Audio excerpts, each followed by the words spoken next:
Noswaith dda, a chroeso i Eglwys Dewi Sant ar gyfer ein gwasanaeth o ddarlleniadau, emynau a cherddoriaeth ar gyfer tymor yr Adfent. Mae'r gwasanaeth heno yn fyfyriol ein naws wrth i ni ganolbwyntio ar themau mawr y tymor hwn a neges yr Adfent i ni. Heno, yng nghanol y tywyllwch sy'n o'n hamgylch, fe ddisgwyliwn. Disgwyliwn yn eiddgar, disgwyliwn yn amyneddgar, am y llygedyn o oleuni a gobaith a ddawyn bywydau ein byd trwy ddyfodiad Crist a'n harglwydd ni. O tyrd Emmanuel a datod rwymau Israel.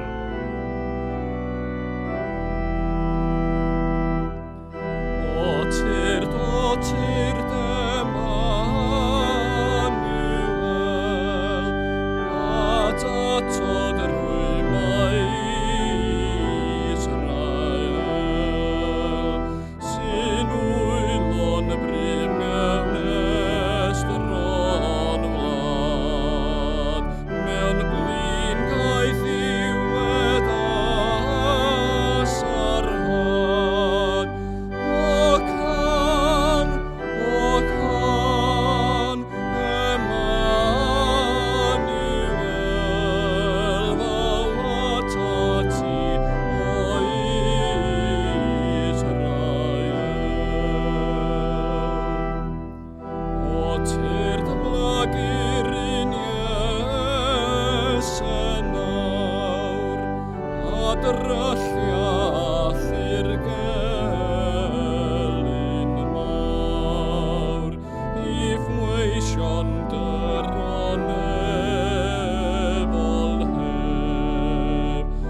Paratwch yn yr anialwch ffordd yr arglwydd, unionwch yn y diffeithwch briffordd un Duw. Garedigion yng Nghrist, dathlwn dymor llawen yr Adfent, tymor y paratoi, tymor sy'n gorlifo a gobaith a disgwyl eiddgar. Gan ddyrchafu'n calonnau'r nef, bydded i ni fod yn effro i ddyfodiad Crist mewn gogoniant. Gadewch i ni groesawu ei ddyfodiad i'r byd, ac ymbaratoi ar gyfer cyflawniad pob peth pan ddaw Crist mewn gogoniant i farnu'r byw a'r meirw. Trwy gân a distawrwydd, drwy weddi a darllen yr ysgrythyr, ceisiwn am canion Duw. Gadewch i ni wrando'n astud ar ei air fel y gallwn ddysgu ei ffyrdd a cherdded yn ei lwybrau, yn sanctaidd ac yn ddifau, yn barod ar gyfer dydd Crist. Bydded i ni droi ymaith o ddiwrth bechod a pharatoi llwybr ar gyfer yr arglwydd, o'n Duw sy'n dwyn ymaith bechodau'r byd. Ef yw'r un a ddawodd Duw, ef yw'r brenin, y brenhinoedd ac arglwydd yr arglwyddi, sy'n dwyn cyfiawnder, tangnefedd a chariad. Mae'r brenin yn dod, bydded i ni geisio ei deyrnas gogoneddus a cherdded yng ngoleuni'r arglwydd, gan gyhoeddi bobl y ddeiar, dyma eich Duw chwi. Gweddiwn. Geidwad rhagwyddol o leini anffeledig y byd, o leini bythol ein gwir iechawdwriaeth, trwy gymryd ein natur yn dyryddid cariadus a chibaist ein deiar golledig a llenwi'r byd a llawenydd. Trwy dy adfent cyntaf cyfiawnhanu, trwy dy ail adfent rhyddhanu, fel pan wawrio'r goleuni mawr ac y dei di farnu pawb, y gwisger ni ag anfarwoldeb ac y byddom barod arglwydd, i ddilyn olion gwynfydedig dy draed, i balu bynnag yr arweiniont. Yr arglwydd yw fy ngoleuni am gwaredigaeth, rhag pwy yr ofnaf. Yr arglwydd yw cydernid fy mywyd, rhag pwy y Ddechrau'r.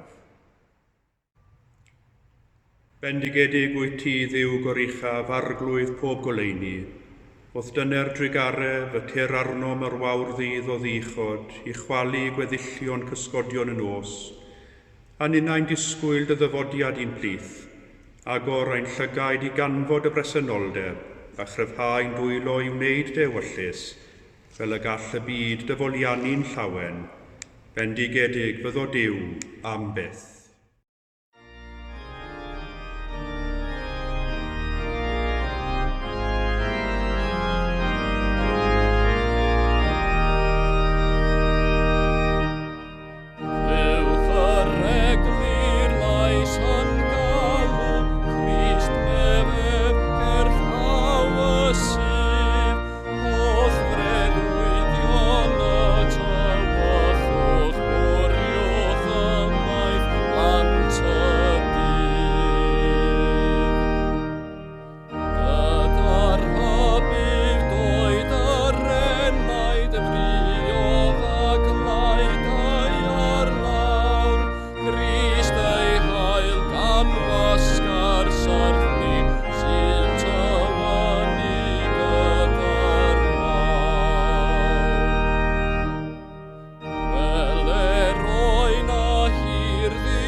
Byddwch yn wyliadorus gan hynny, oherwydd ni wyddwch na'r dydd na'r awr. Datguddir gogoniant yr arglwydd, a bydd pawb ynghyd yn ei weld. Gweddiwn. O llalluog Dduw, dy roi ni ras i ymwrthod a gweithredoedd y tywyllwch, ac i wisgo arfau'r goleuni yn awr yn y bywyd marwol hwn, a brofwyd gan dy fab Iesu Grist pan ymwelodd â ni mewn gostyngeidrwydd mawr, fel y bwy ni yn y dydd diwethaf, pan ddaw drychefn yn ei ogoneddus fawredd i farnu'r byw a'r meirw, gyfodi'r bywyd anfarwol, trwy ef sy'n byw ac yn teyrnasu gyda thi ar ysbryd glân, yr awr hon ac yn dra gywydd. Amen.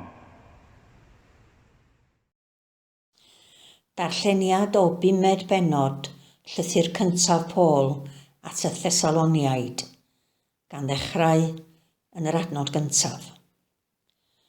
Ynglŷn â'r amseroedd a'r prydiau frodyr, nid oes arnoch angen i neb ysgrifennu atoch. Oherwydd fe wyddwch eich hunain o'r gorau, mae fel lleidr yn y nos y daw dydd yr arglwydd. Pan fydd dynion yn dweud dyma dangnefedd a diogelwch, dyna'r pryd y daw dinistyr disymwth ar ei gwarthaf, fel gwewyr esgor ar wraig feichiog, ac ni fydd dim dianc iddynt. Ond nid ydych chwi mewn tywyllwch i'r dydd eich goddiweddyd fel lleidr. Pobol y goleuni, pobol y dydd ydych chwi oll. Nid ydym yn perthyn i'r nos nac i'r tywyllwch. Am hynny, rhaid i ni beidio â chysgu fel yr heliw, ond bod yn effro a sobr. Y rhai sydd yn cysgu yn y nos y maent yn cysgu, a rhai sydd yn meddwi yn y nos y maent yn meddwi. Ond gam ein bod ni'n perthyn i'r dydd, gadewch i ni fod yn sobr, gan wisgo amdanom ffydd a chariad yn ddwyfroneg, a gobaith a chawdwriaeth yn helm. Oherwydd nid i ddigofaint y bwriadodd Duw ni, ond i feddu a chawdwriaeth drwy ein harglwydd Iesu Grist, yr hwnna fe farw drosom er mwyn i ni gael byw gyda gef, pryn bynnag ai yn effro ai yn cysgu y byddwn. Am hynny, calonogwch eich gilydd, ac adeiladwch bob un ei gilydd, fel yn wir yr ydych yn gwneud.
O bobl Sion, yr arglwydd yn esaodd i waredu'r cenhedloedd ac yn llawenydd eich calon, yr arglwydd yna glywed ar dderchwgrwydd a'i lais. Dywedwch am ei ogoniant ymysg y bobloedd, a'i ryfeddodau ymysg yr holl genhedloedd. Gweddiwn. Y gwynfydedig arglwydd, a berais bod yr holl ysgrythyrau lan yn ysgrifenedig i'n haddysgu ni. Rwy'n ni yn y fath fodd ei gwrando, ei darllen, ei chwilio ac ymborthu arni, fel trwy ddyfalbarhad a chymorth da i'r sanctaidd, ac o fleidiwn a daliwn ein gafael yn wastadol yng ngobaith bendigedig y bywyd tragwyddol, a roddais di ni yn ein iachawdwr Iesu Grist. Amen. Y darlleniad o'r Efengyl yn ôl Sant Luc. Dychwelodd Iesu yn nerth yr ysbryd i Galilea. Aeth y sôn amdano ar hyd a lled y gymdogaeth. Yr oedd yn dysgu yn ei synagogau ac yn cael clod gan bawb.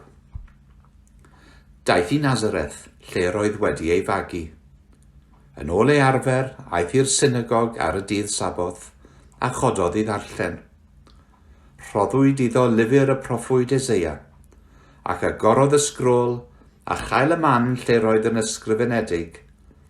Y mae ysbryd yr arglwydd arnaf, oherwydd iddo feneinio i bregethu'r newydd da i dlodion.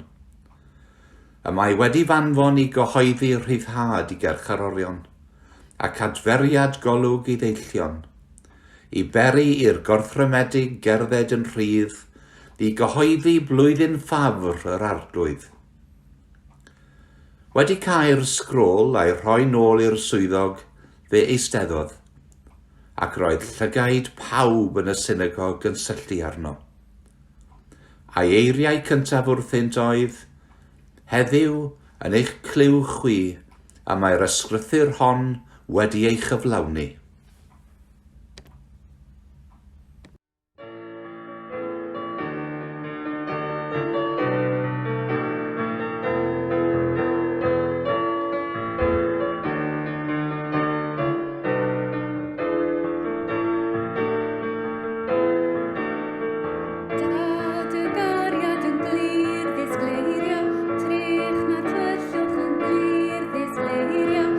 Iesu golyn i'r byd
Wele, bu'n anfon fy nghenad i baratoi'r ffordd o'n blaen.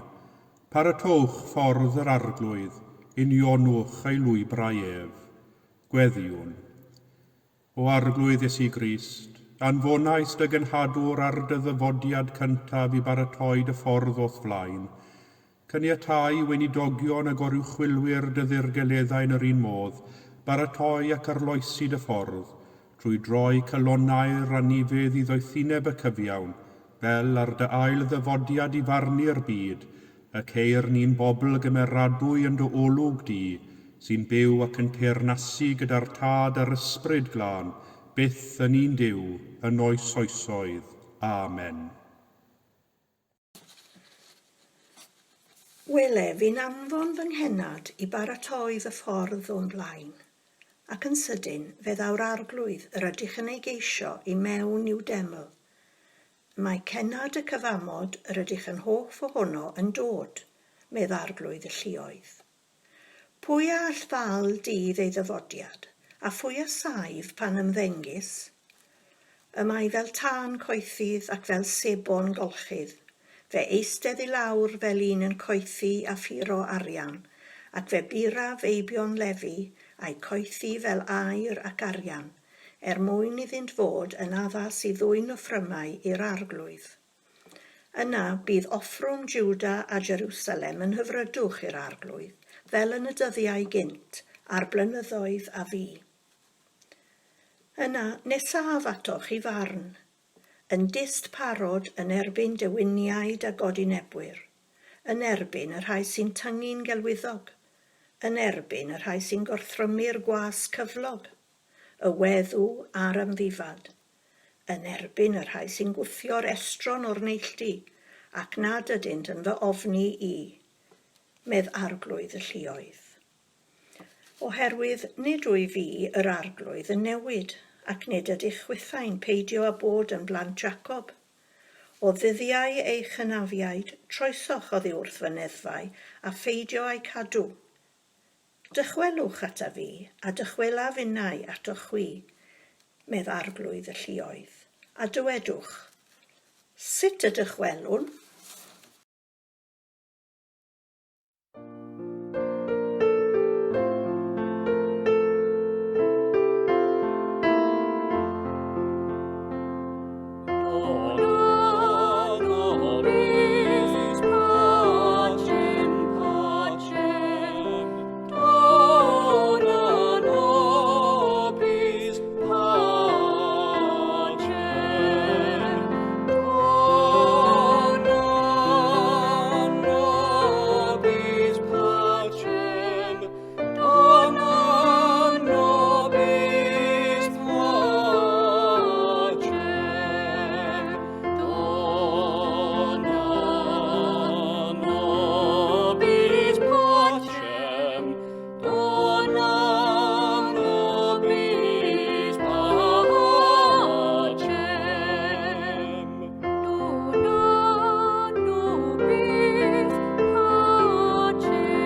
Ele, bydd ddwyrif yn beichiogi ac yn esgor ar fab, a gelwyr ef Emmanuel.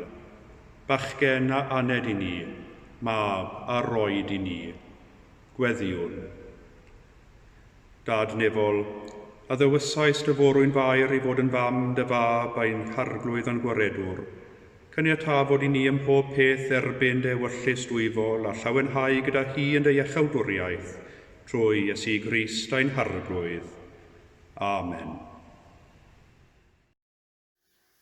Y darlleniad o Efengil Luc, Pennod 1, adnodau 39 i 49. Ar hynny, cychwynnodd Mair ac aeth ar frys i'r mynydddir, i un o drefi Jiwda. Aeth i dŷ Sacareas a chyfarch Elisabeth. Pan glywodd hi gyfarchiad Mair, llamodd y plentyn yn ei chroth, a llanwyd Elisabeth ar ysbryd glân, a llefodd a llais uchel. Bendigedig wyt ti ymhlith gwragedd, a bendigedig yw ffrwyth dy groth. Sut y daeth i'm rhan i fod mam fy arglwydd yn dod ataf? Pan glywais dy lais yn fy nghyfarch, dyma'r plentyn yn fy nghroth yn llamu o orfoledd. Gwyn ei byd, yr hon a gredodd, a cyflawnid yr hyn a lefarwyd wrthi gan yr arglwydd. Ac meddai Mair, y mae fy enaid yn mawrygu'r arglwydd, a gorfoleddodd fy ysbryd yn niw fy ngwaredwr. Am iddo ystyried distadledd i law forwyn, oherwydd, wele, o hyn allan fe'm gelwyr yn wynfydedig gan yr holl genedlaethau, oherwydd gwnaeth yr hwn sydd nerthol bethau mawr i mi, a sanctaidd yw ei enw ef. Yma y terfyn, y llith.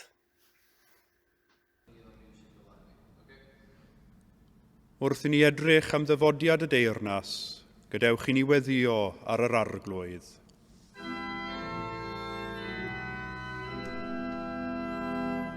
Disgwyl yr io'r ei ddiddaw, disgwyl yr io'r meth ganal di. Tyrd o arglwydd Iesu Grist, fel y deithos gynt i ddwyn gobaith a goleini yn byd. Tyrd at bawb sydd mewn angen amdanat heddiw. Tyrd i'r mannau hynny sydd yng ngafael rhyfel a gormes, a thywys bobl i ganfod heddwch a chyfiawnder. Disgwyl yr io'r ei ddiddaw,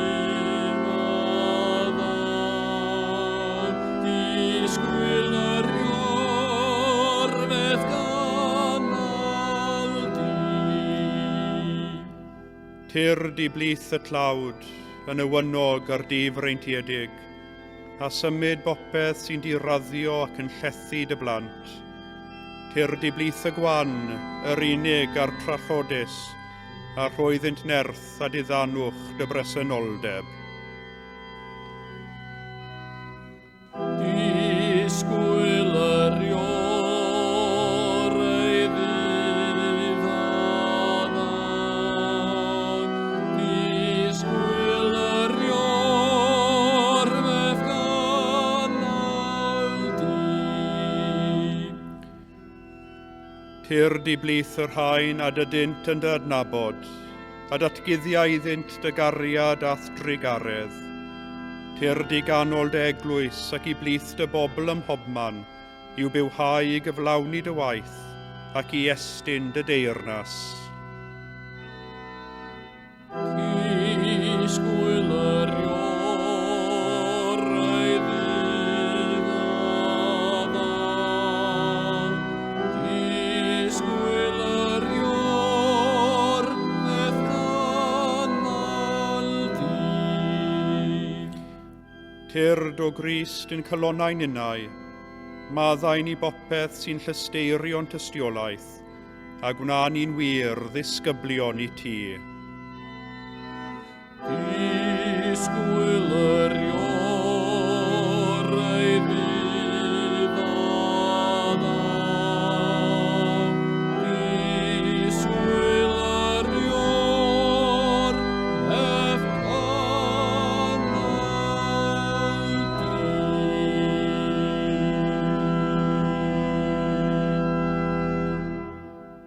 Cydweddiwn. Dad nefol, yr wyt ti'n oleini ac yn fywyd mewn byd o drallod. Dyrod ei iachad i'r rhai sy'n glaf, dy nerth i'r rhai sy'n dioddef, dy dosteri i'r rhai sy'n galaru, a ddewrder i'r rhai sy'n gweithio iachau a gwasanaethu eraill. Bendithia genedl y Cymru ag ysbryd bywhaol dy gariad, a chyniatau ni dy dangnefedd, a ddatguddiwyd yn person Crist dy fab. Amen. Fel y dysgodd ein hiachawdwr ni, gweddiwn yn hyderus. Ein tad, yr hwnnwyt yn y nefoedd, sancteiddiau'r denw, deled y deyrnas, gwneler dewyllus, megis yn y nef, felly ar y ddeiar hefyd. Dyroi ni heddiw ein bara beinyddiol, a maddau ni ein dyledion, fel y myddaiwn unna ein dyledwyr, ac nac arwain ni brofedigaeth, eith i'r gwared ni rhag drwg, can i seiddot ti yw'r deyrnas, a'r gallu a'r gogoniant, yn oes oesoedd. Amen.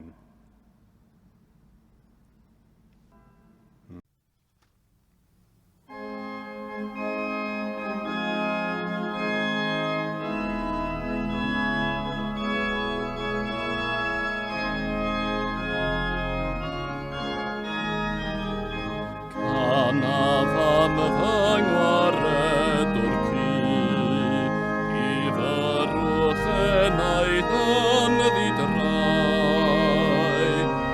Ein erthol fraich mewn codi fi, yr chladdi mae ei sylrai. Magnificat,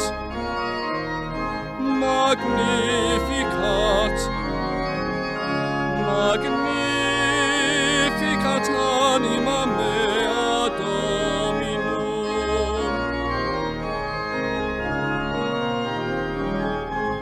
Venus hae vois I oes, I mawl i'r forwyn ar bob mil, cant ei drig ar oes, i'r rhai sy'n arfel Duw ei hun. Magnificat, Magnificat, Magnificat anima mea Dominum.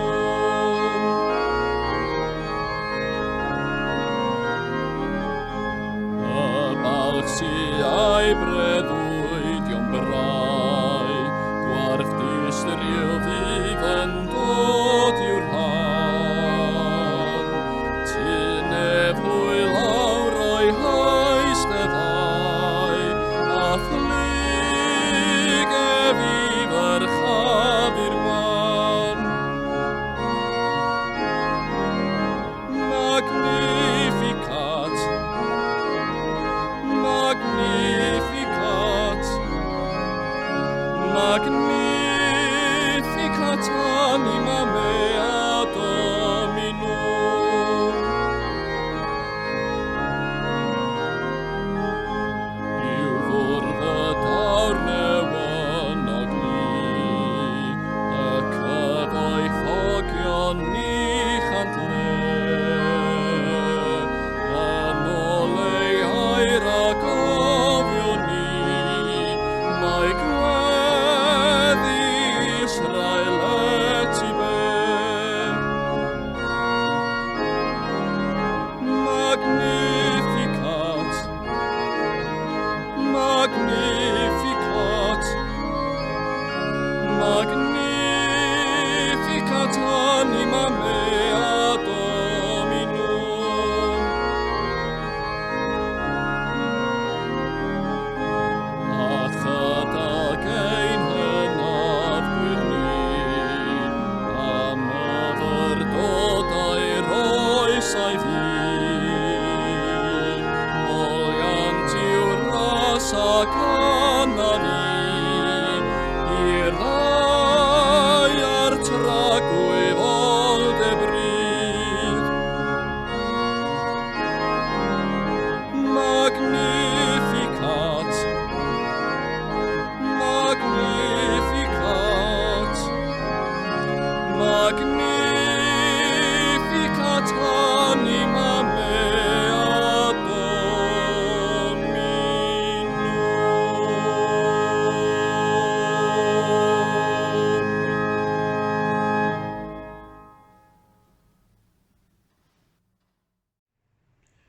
Cydweddiwn. Rhagwyddol Dduw, datgenaist yng Nghrist lawnder pwrpas dy gariad. Bydden ni fyw trwy ffydd, rhodio mewn gobaith, a chael ein hadnewyddu gan gariad, nes bod y byd yn adlewyrchu o goniant di, a thithau'n oll yn oll, boed felly, tyrd, arglwydd Iesu. Amen. Llywyrched Crist, hael cyfiawnder arnoch, a chwalu'r tywyllwch o'ch blaen, a bendith Duw holl alluog, y tad y mab a'r ysbryd glân, a fôn eich plith ac adrigo gyda chwi yn wastad. Amen.